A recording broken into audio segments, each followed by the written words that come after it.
বাংলাদেশের মাজার আর বাংলাদেশের মূর্তি এই দুইটার মধ্যে কোনো পার্থক্য নাই। কথা বলেন ঠিক কিনা? যারা হিন্দু মূর্তির পূজা করে, এই মূর্তির পূজক যারা আছে মূর্তিকে দেখে দেখে মূর্তির পূজা করে। আর আমাদের নিমক হারাম মুসলমান এরা কবর পূজা করে, কবরের ব্যক্তিকে দেখতেও পারে না। কথা বলেন ঠিক কিনা? তবুও তারা কবরের পূজা করে, কবরের সামনে গিয়ে সেজদা দেয়। যদি সেজদা দেওয়ার অনুমতি থাকতো সাহাবায়ে কেরাম রাসূলের কাছে জিজ্ঞেস করেছিলেন, আমরা কি আপনাকে সেজদা দিতে পারবো কিনা?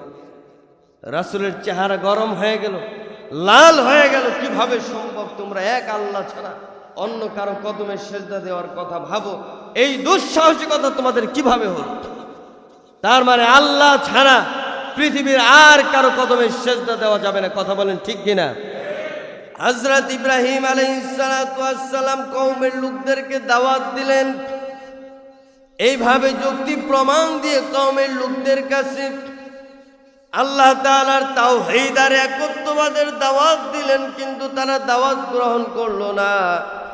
এর কারণ হলো দাওয়াত গ্রহণ করার মন মানসিকতা তাদের ছিল না।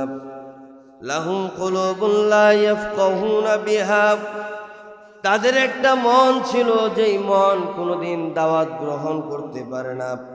ওয়ালাহুম আ'ইনুন লা ইউবসিরুনা বিহা, তাদের চোখ ছিল, এই চোখ দিয়ে তারা কোনোদিন সত্য দেখে নাই।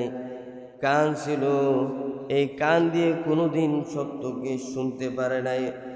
উলাইকা কাল আনআম, যারা সত্য জিনিস সামনে থাকে কিন্তু সত্য জিনিসটাকে দেখে না, সত্য জিনিসটাকে শ্রবণ করে না, আর এই সত্য জিনিসটাকে অন্তর দিয়ে অনুধাবন করে না। আল্লাহ রব্বুল আলামিন বলে এরা মানুষ নয়, বরং এরা চতুষ্পদ জানোয়ার। এরা হচ্ছে চতুষ্পদ জানোয়ার, যারা সত্যকে দেখে শুনে সত্যকে অস্বীকার করে। এরা মানুষ হতে পারে না, চতুষ্পদ জন্তু। কারণ চতুষ্পদ জন্তুর সাথে তার কোনো পার্থক্য নাই। চতুষ্পদ জন্তু যেমন বুঝে না, কান থাকতেও শুনে না, চোখ থাকতেও দেখে না, বিবেক থাকতেও ভাবতে পারে না, এই ক্ষমতা চতুষ্পদ জন্তুর নাই। অথচ মানুষের ছিল, কিন্তু মানুষ ভাবে নাই, দেখে নাই, শুনে নাই। এ কারণে মানুষগুলা চতুষ্পদ জানোয়ার হয়ে গেছে। আল্লাহ রব্বুল আলামিন বলেন, না কম বলে ফেললাম। চতুষ্পদ জানোয়ার বললে কম হবে।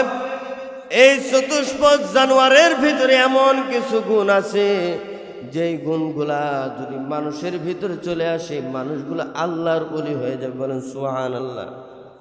চতুষ্পদ জন্তুর যে গুণ আছে, এই গুণ মানুষের ভিতরে আসলে তো মানুষ আল্লাহর ওলি হয়ে যাবে। ইমাম গাজ্জালী রহমাতুল্লাহি আলাইহি কুকুরের গুণ বর্ণনা করেছেন, আবার খারাপিও বর্ণনা করেছেন। কুকুরের গুণ বর্ণনা করতে গিয়া বলে, কুকুরের একটা গুণ আছে, এই গুণ যদি মানুষের ভিতরে আসে তাহলে মানুষ আল্লাহর ওলি হবে, এটা নিশ্চিত। সেই গুণটা যে কোনো কুকুরকে যদি কেউ একটা রুটি খাওয়ায়, আপনি যদি একটা কুকুরকে একটা রুটি একদিন ভুলেও খাওয়ান, তাহলে এই কুকুর আপনাকে কোনোদিন ভুলবে না। এই কুকুর কোনোদিন মালিক ভোলে না। এই কুকুর কোনোদিন মালিকের প্রতি অকৃতজ্ঞ হয় না। একটা কুকুরকে আপনি সারাদিন মারেন, কাটেন, দিন শেষে একটা রুটি খাওয়াবেন, এই কুকুর জীবন দিয়ে আপনার বাড়ি পাহারা দিবে। এই কুকুর আপনার অকৃতজ্ঞ হবে না।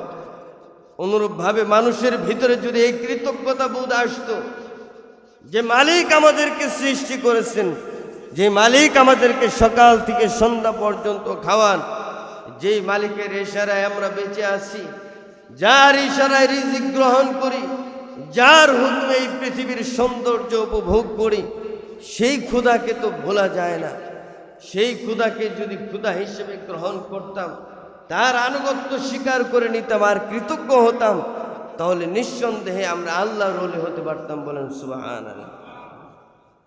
এই জন্য আল্লাহ রব্বুল আলামিন বলেন, না সবাইকে এই শুধুমাত্র প্রাণীর সাথে আর জানোয়ারের সাথে তুলনা করলে কাজ হবে না, কম হয়ে যাবে। এই জন্য আল্লাহ রাব্বুল আলামিন বলেন বাল হুম আদল উলাইকা হুমুল গাফিলুন। বরং চতুষ্পদ জানোয়ার নয়, বরং নিকৃষ্টতম চতুষ্পদ জানোয়ারের চাইতেও মানুষগুলা নিকৃষ্ট। বলেন নাউজুবিল্লাহ। চতুষ্পদ জানোয়ারের চাইতেও মানুষ নিকৃষ্ট যদি তারা অকৃতজ্ঞ হয়, একত্ববাদে বিশ্বাসী না হয়, আল্লাহ তাআলার বিধান রাসূল সুন্নত তরিকায় না পালন করে, সত্যকে দেখে শুনেও যদি অনুধাবন না করে, তাহলে এরা চতুষ্পদ জানোয়ারের চাইতেও খারাপ। এই কথাটা কি আমার কথা নাকি আল্লাহর কথা? আল্লাহ তাআলার কথা। সারাদিন গান গাইলেই হবে আশরাফুল মাখলুকাত মানুষ। মানুষকে আপনি আশরাফুল মাখলুকাত বললেই তো হবে, যেখানে আল্লাহ রাব্বুল আলামিন কিছু কিছু মানুষকে আশরাফুল মাখলুকাতের তালিকা থেকে তাদের নাম কেটে দিয়েছে। কিছু কিছু মানুষের নাম আল্লাহ রাব্বুল আলামিন আশরাফুল মাখলুকাতের তালিকা থেকে তাদের নাম কেটে দিয়েছেন। আপনি তাদেরকে কিভাবে মানুষ বলবেন? যারা আল্লাহ তাআলার অবাধ্য, যারা রাসূলের অবাধ্য, যারা পৃথিবীর মধ্যে অশান্তি তৈরি করে বেড়ায়, এরা কোনোদিন আশরাফুল মাখলুকাত হতে পারে না, বরং এরা কুকুরের চাইতেও নিকৃষ্ট। কথা বলেন ঠিক কি না? এরা কুকুরের চাইতেও নিকৃষ্ট। এই ঘোষণা দিয়েছেন স্বয়ং আল্লাহ রাব্বুল আলামিন। হযরত ইব্রাহিম আলাইহিস সালাতু ওয়াস সালাম মানুষদেরকে মালিক চিল্লাচ্ছেন, আল্লাহ তাআলার একত্ববাদে দাওয়াত দিচ্ছেন, কিন্তু তারা দাওয়াত গ্রহণ করেন না। এই মানুষগুলা খেল তামাশার মধ্যে লিপ্ত হয়ে আছে। একদিন হযরত ইব্রাহিম আলাইহিস সালাতু ওয়াস সালামের কাছে আসলেন আর বললেন, ইব্রাহিম চলো যাই, আজকে আমাদের বাৎসরিক উৎসবের দিন, আজকে আমাদের উৎসবের দিন, আমরা উৎসব পালন করব, চলো না যাই, মেলায় যাই, আজকে আমাদের বাৎসরিক উৎসবের দিন। হযরত ইব্রাহিম আলাইহিস সালাতু ওয়াস সালাম বলেন, ফানাযারা নাজরাতান ফিন নুজুম, ফানাযারা নাজরাতান ফিন নুজুমি ফাকালা ইন্নী সাকীমুন ফাতাওয়াল্লাউ আনহু মুদবিরিন। হযরত ইব্রাহিম আলাইহিস সালাতু ওয়াস সালাম তারকার দিকে তাকালেন আর কওমের লোকদেরকে বলেন, হে আমার কওমের লোকেরা শুনে নাও, মনটা ভালো নেই, সুস্থ নেই, আমি অসুস্থ হওয়ার কারণে তোমাদের সাথে উৎসবে আমি শরীক হতে পারলাম না, তোমরা চলে যাও। বলে যে আমি তো সাকিম। হযরত ইব্রাহিম আলাইহিস সালাতু ওয়াস সালাম অসুস্থ ছিলেন না, তবুও সাকিম বললেন আমি অসুস্থ। তাহলে কি হযরত ইব্রাহিম আলাইহিস সালাতু ওয়াস সালাম মিথ্যা বললেন? বাহ্যিকভাবে মনে হচ্ছে হযরত ইব্রাহিম আলাইহিস সালাতু ওয়াস সালাম মিথ্যা বলে ফেলছেন। আল্লাহ তাআলা খুব ভালোভাবেই জানেন হযরত ইব্রাহিম আলাইহিস সালাতু ওয়াস সালামের একটা কথা নিয়ে মানুষ বলবে নবী হয়ে মিথ্যা কথা বলেছে।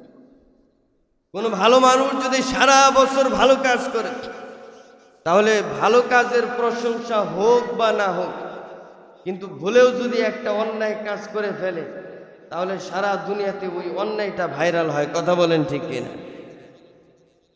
হযরত ইব্রাহিম তিনি বললেন সাকিম, আমি অসুস্থ, আর এ কথাটা নিয়ে মানুষ ট্রল করবে, মানুষ এ কথা নিয়ে হযরত ইব্রাহিম আলাইহিস সালাতু ওয়াস সালামের উপরে ইলজাম লাগাবেন। এ কারণে আল্লাহ রাব্বুল আলামিন বলে দিলেন, না না, ইব্রাহিম মিথ্যাবাদী নন, বরং ইব্রাহিম সত্যবাদী একজন নবী। কানা সিদ্দীকান নাবিয়্যা, কানা সিদ্দীকান নাবিয়্যা, তিনি সত্যবাদী নবী। আল্লাহ তাআলা নিজে তার পয়গম্বরের সত্যতার স্বীকৃতি দিলেন আর বলে দিলেন তিনি সত্যবাদী, মিথ্যা বলতে পারেন না। তাহলে এই কথার ব্যাখ্যা কি? সাকিম আরবিতে অসুস্থতা বোঝানোর জন্য দুইটা শব্দ ব্যবহৃত হয়, একটা হচ্ছে মারিজ আর একটা হচ্ছে সাকিম। মারিজ মানেও আমি অসুস্থ, আনা সাকিম এর অর্থ আমি অসুস্থ। দুই অসুস্থতার মধ্যে একটা পার্থক্য আছে। এক অসুস্থতা হচ্ছে শারীরিক অসুস্থতা, শারীরিক অসুস্থতাকে মারিজ বলে, আর মানসিক অসুস্থতাকে সাকিম বলে। হযরত ইব্রাহিম আলাইহিস সালাতু ওয়াস সালাম তার কওমের লোকদেরকে দাওয়াত দিয়েছেন, কিন্তু কওমের লোকজন দাওয়াত গ্রহণ করেন নাই। হযরত ইব্রাহিম আলাইহিস সালাতু ওয়াস সালাম মানসিকভাবে দুর্বল হয়ে পড়েছিলেন, মানসিকভাবে অসুস্থ হয়ে পড়েছিলেন। এই কারণে হযরত ইব্রাহিম আলাইহিস সালাতু ওয়াস সালাম বললেন, আমি অসুস্থ, আমি মনে মনে অসুস্থ হয়ে পড়েছি। সুতরাং হযরত ইব্রাহিম আলাইহিস সালাতু ওয়াস সালাম সত্যবাদী নাকি মিথ্যাবাদী? সবাই চিল্লায় বলেন। হযরত ইব্রাহিম আলাইহিস সালাতু ওয়াস সালাম সত্য কথা বললেন। এবার কওমের লোকেরা হযরত ইব্রাহিম আলাইহিস সালাতু ওয়াস সালামকে রেখে ওই মেলায় উৎসব পালন করার জন্য চলে গেল। আর এদিকে হযরত ইব্রাহিম আলাইহিস সালাতু ওয়াস সালাম মনে মনে ভাবলেন, যাও তোমরা উৎসব পালন করার জন্য যাও, আর এদিকে তোমরা যেই মূর্তি নিয়ে বাহাদুরি করো, যেই মূর্তির গোলামি করো, যেই মূর্তির দাসত্ব স্বীকার করে নিয়েছো, এই মূর্তির সাথে আমার একটা বোঝাপড়া হবে। আমি মূর্তিগুলোকে দেখে নিব। ওয়াতাল্লাহি লাআকিদান্না আসনামাকুম বা'দা আন তুওয়াল্লু মুদবিরিন। তোমরা যখন চলে যাবে তখন আমি মূর্তিগুলোকে দেখে নিব, মূর্তির শক্তি আর বাহাদুরি কত, মূর্তির পাওয়ার কত, এই মূর্তিগুলোকে আমি ইব্রাহিম দেখে নিব।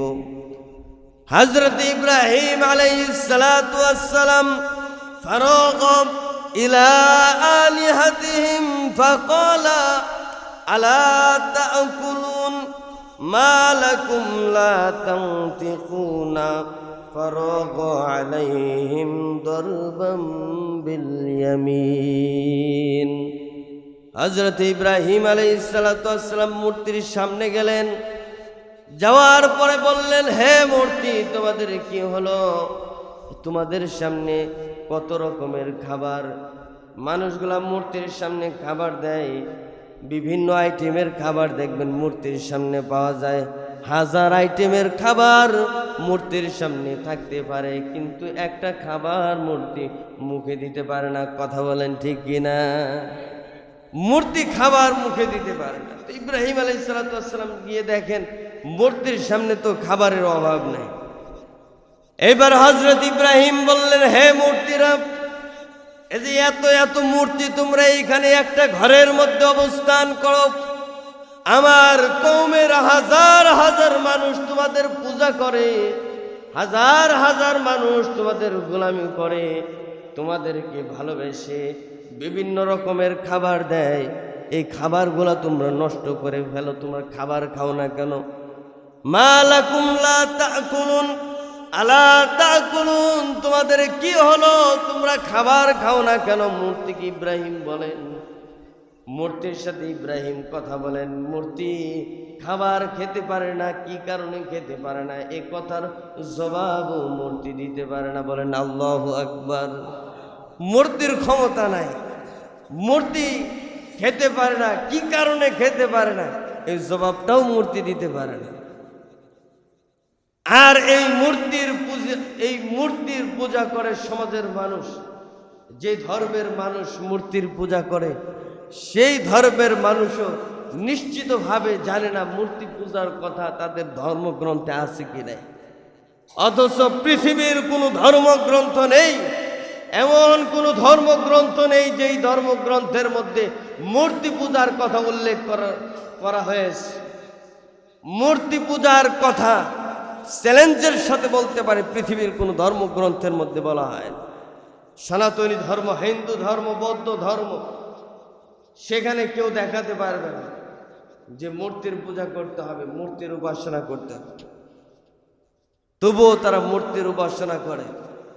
এই শয়তান, এই পৃথিবীর মানুষগুলা মূর্তির পূজা করলে শয়তান খুশি হয়, কারণ মূর্তির পূজা করার মাধ্যমে মানুষ আল্লাহর সাথে শিরিক করে। এই পৃথিবীতে যত বেশি শিরিক হবে শয়তান তত বেশি খুশি হবে, আল্লাহ তত বেশি বেজার হবে।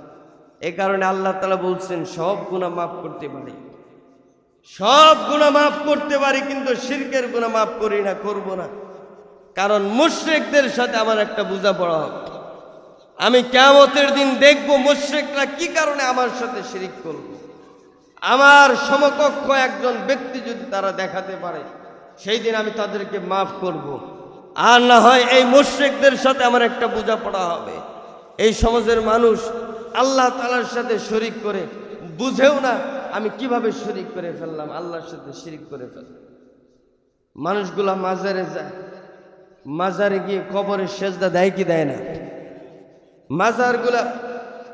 মাজারগুলা আর মন্দিরগুলা, বাংলাদেশের মাজার আর বাংলাদেশের মূর্তি, এই দুইটার মধ্যে কোনো পার্থক্য নাই। কথা বলেন ঠিক কিনা? যারা হিন্দু মূর্তির পূজা করে, এই মূর্তির পূজক যারা আছে, মূর্তিকে দেখে দেখে মূর্তির পূজা করে। আর আমাদের নিমক হারাম মুসলমান, এরা কবর পূজা করে, কবরের ব্যক্তিকে দেখতেও পারে না। কথা বলেন ঠিক কিনা? তবুও তারা কবরের পূজা করে, কবরের সামনে গিয়ে সেজদা দেয়। যদি সেজদা দেওয়ার অনুমতি থাকতো, সাহাবায়ে কেরাম রাসূলের কাছে জিজ্ঞেস করেছিলেন, আমরা কি আপনাকে সেজদা দিতে পারবো কিনা?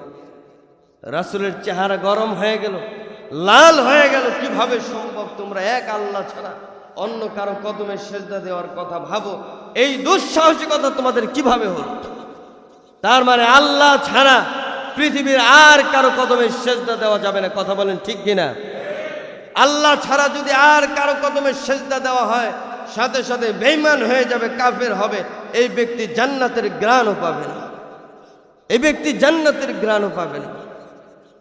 এই জন্য মুহতারাম হাজিরিন, হযরত ইব্রাহিম তার সম্প্রদায়ের লোকদেরকে দুর্বল প্রমাণ করার জন্য, মূর্তিগুলাকে কওমের সামনে দুর্বল প্রমাণ করার জন্য ইব্রাহিম আলাইহিস সালাতু ওয়াস সালাম এই মূর্তির কাছে গিয়ে বলে, মালাকুম লা তানতিকুন, আমার সাথে কথা বলো, আমার সাথে কথা বলো না কেন?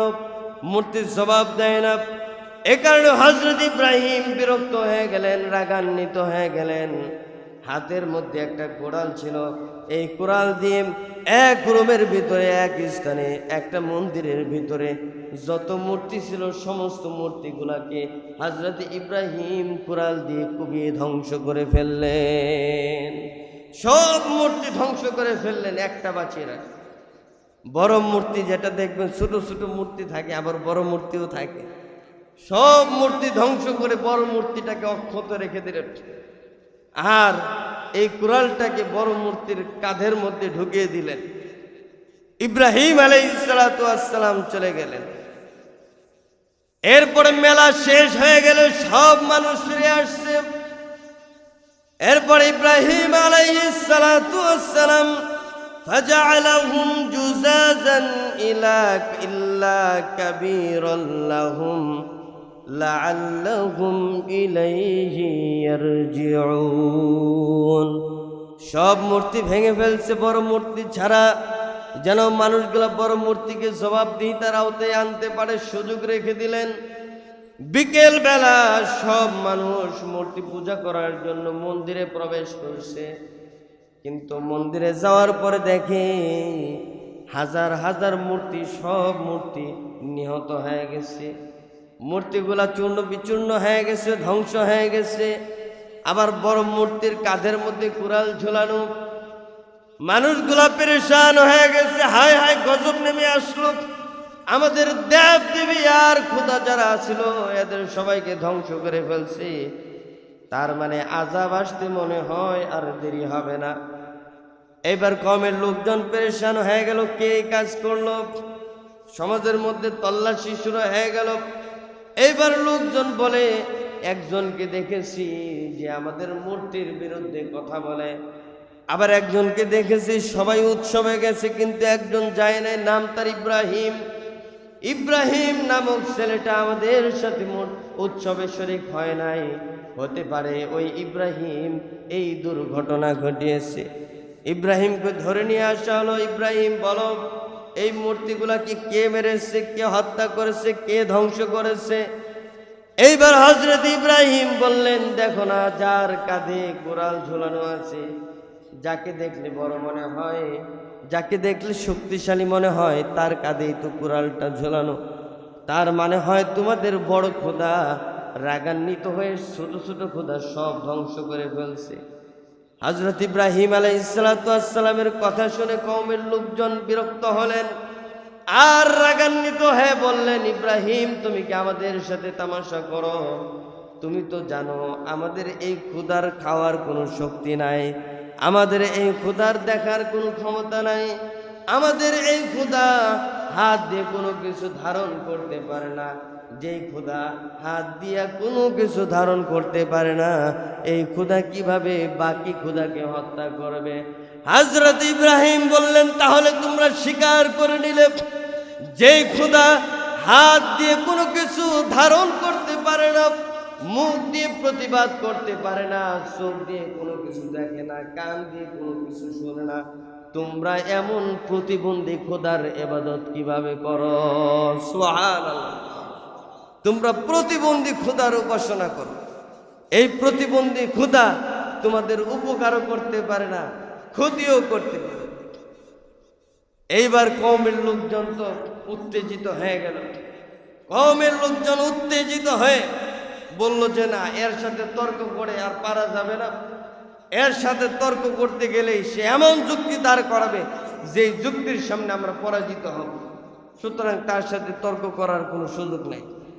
দেখবেন মানুষ যখন তর্কে হেরে যায়, মানুষ যদি তর্কে হেরে যায়, যদি ক্ষমতা থাকে, শক্তি থাকে, তাহলে সর্বোচ্চ শক্তি খাটানোর চেষ্টা করে। কথা বলেন ঠিক কিনা? তর্কে হেরে গেলে মানুষ শক্তিতে যুদ্ধ করার জন্য চেষ্টা করে। গোটা পৃথিবীর সমস্ত মানুষ ইব্রাহিম আলাইহিসসালামের কাছে তর্কে হেরে গেলেন। এইবার শক্তি প্রয়োগের চেষ্টা, তাকে ধরে নিয়ে গেলেন বাদশার কাছে। এইবার বাদশাহ মনে মনে ভাবলেন, এই সমাজের লিডার হলাম আমি, এই পৃথিবীটাকে আমি দেখাশোনা করি। নমরুদ বাদশার সামনে ইব্রাহিম গেলেন, ইব্রাহিমকে দেখলেন ইব্রাহিম দেখতে শুনতে বড় চমৎকার চেহারা, সুস্বাস্থ্যের অধিকারী, চেহারার মধ্যে একটা মায়া আছে। হযরত ইব্রাহিমকে দেখে বললেন, যুবক কি হয়েছে বলো, তুমি মূর্তিগুলা ধ্বংস করলা কেন? বলে, মূর্তিগুলা তো অক্ষম, এগুলা নিজেকে ক্ষুধা দাবি করে, মানুষ তাদেরকে ক্ষুধা মনে করে, এ কারণে অক্ষম মনে হয়েছে। আমি তার সাথে কথা বলতে গিয়েছি বড়টার সাথে, বড়টা আমার সাথে কথা বলে নাই, আমি বিরক্ত হয়ে সবগুলাকে হত্যা করে ফেলছি। এইবার বলে, তাহলে তুমি কি বলতে চাও? বলে, এই পৃথিবীতে কোনো মূর্তি মানুষের খোদা হতে পারে না। এই পৃথিবীটাকে একজন পরিচালনা করেন, যাকে দেখা যায় না, এমন একজন খোদা আছে যিনি পর্দার আড়াল থেকে গোটা পৃথিবীটাকে নিয়ন্ত্রণ করেন। এইবার নমরুদ বলে, না না, এই পৃথিবীর পরিচালক হলাম আমি, এই পৃথিবীর বাদশা হলাম আমি, আমি হলাম খোদা। ইব্রাহিম বললেন, না না, তুমি কোনোদিন খোদা হতে পারো না। ইব্রাহিমকে বললেন, তাহলে তোমার খোদা হওয়ার জন্য কি দলিল দিতে হবে? বলে, আমার খোদা সকালবেলা সূর্যটাকে পূর্ব আকাশে উঠায় আর পশ্চিম আকাশে ডুবিয়ে দেয়। এইবার নমরুদ বলে, হায়, এই ক্ষমতা তো আমারও আছে, সকালবেলা আসবে, ভোর প্রভাতে তুমি আমার কাছে আসবে, আমি সূর্যটাকে উদিত করে তোমাকে দেখিয়ে দিব। বলে, ঠিক আছে। পরের দিন সকালবেলা ইব্রাহিম গেলেন আর বললেন, ঠিক আছে দেখাও। বলে, 2 মিনিট অপেক্ষা করো। নমরুদ মন্ত্র পড়া শুরু করে দিয়েছে আর বলে, সূর্য উঠো, আমার হুকুমে সূর্য উঠো, গোটা পৃথিবীটাকে আলোকিত করে দাও। বলেন নাউজুবিল্লাহ। তো নমরুদ তো মন্ত্র পড়া শুরু করছে। ইব্রাহিম আলাইহিসসালাম বলেন, বাটপারি করো আমার সাথে, তোমার বাটপারি আমি ছুটাবো। তো সূর্য তো উঠে গেছে। বলে, আমার খোদার শক্তি হলো এই সূর্যটাকে আবার ডুবিয়ে দেন, এই শক্তি তো আমারও আছে। তো বিকেলবেলা আসো। আচ্ছা ঠিক আছে। তো বিকেলবেলা আবার মন্ত্র পড়তে যায়, ডুব ডুব ডুব। তো সূর্য ডুবে গেছে। এবার ইব্রাহিম বলে, হ্যাঁ, তোমার তো অনেক ক্ষমতা, তোমার যেহেতু এই ক্ষমতা আছে, সূর্যটাকে পূর্ব আকাশে উঠাও, পশ্চিম আকাশে ডুবাও, তাহলে সকালবেলা আসবো, তোমার আরেকটা ক্ষমতা দেখব। যদি ক্ষমতার প্রদর্শনী দিতে পারো, তোমাকে খোদা বলে স্বীকার করব। তাহলে সকালবেলা আসছে। বলে, কি ক্ষমতা দেখতে চায়? বলে যে আমি এইবার তোমার বিপরীতমুখী ক্ষমতা দেখতে চাই। আমি চাই তুমি আজকের সূর্যটাকে পশ্চিম আকাশ দিয়ে ওঠাবে আর পূর্ব আকাশে ডুবাবে। যদি দেখাতে পারো আমি তোমাকে খোদা বলে স্বীকার করে দিব। বলেন না আল্লাহু আকবার। তো নমরুদ পরাজিত হয়ে গেছে।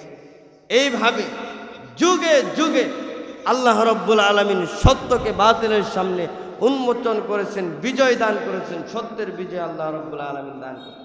যারা সত্য নিয়ে ঘোরে, সত্যবাদীদেরকে বিজয়ী করার জিম্মাদারি যিনি নিয়েছেন, চিল্লায় বলেন তিনি কে?